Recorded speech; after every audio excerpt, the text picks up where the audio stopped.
Guys, thanks for dropping by the Rollin channel. If it's your first time joining us, my name's Zach. If you've been here before, welcome back. Today we're going to be talking about truck ramps.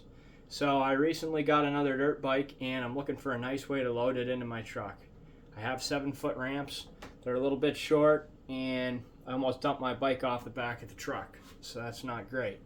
So I started looking around for some different ramps and things, and to get a nice set of ramps it's like $300 if you're looking to go the inexpensive route, and you can spend like $800 on ramps if you want to, which wasn't something I wanted to do.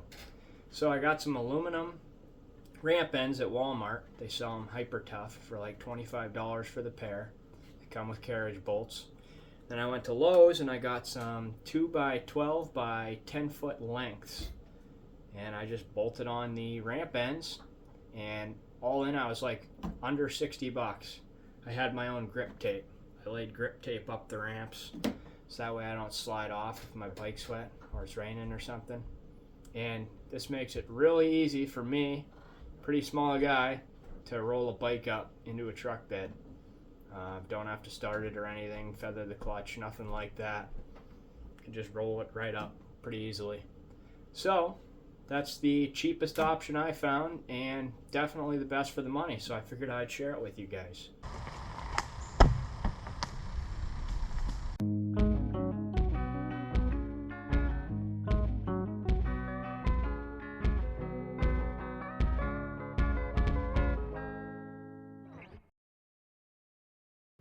So you see here that this ramp end doesn't quite fit on a 2x piece of material. And so what I did is I cut this down a little ways to alleviate that issue. And then also this angle isn't a 90 on here, so it ends up leaving a little gap in between here. I don't know if this is quite proper, but this is how I handled this.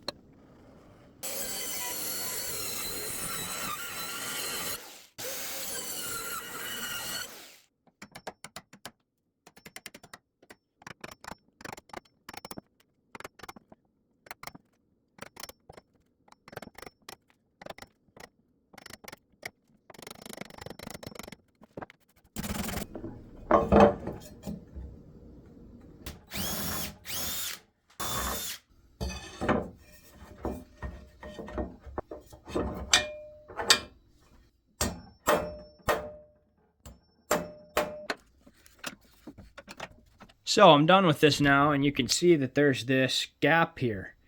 Now what I don't know is if I should have cut the end of this board at an angle so that it went into here, or if I should leave it like this, because when I run something up this ramp, this is going to flex and make contact with the end of this board. And I think that might have the potential to fatigue over time, but I guess I'm not too worried about it.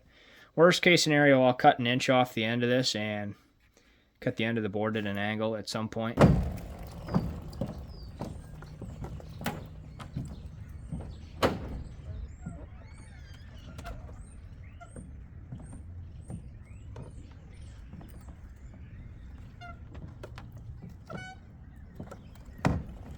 So the only downside is these are a little bit heavy, but other than that I put this grip tape on there and it seems to work pretty good. Just some scraps I had left over that I put on there at a diagonal. And I mean, as far as bikes go, this is pretty light, but it's pretty effortless just pushing this up the ramp. Whereas with the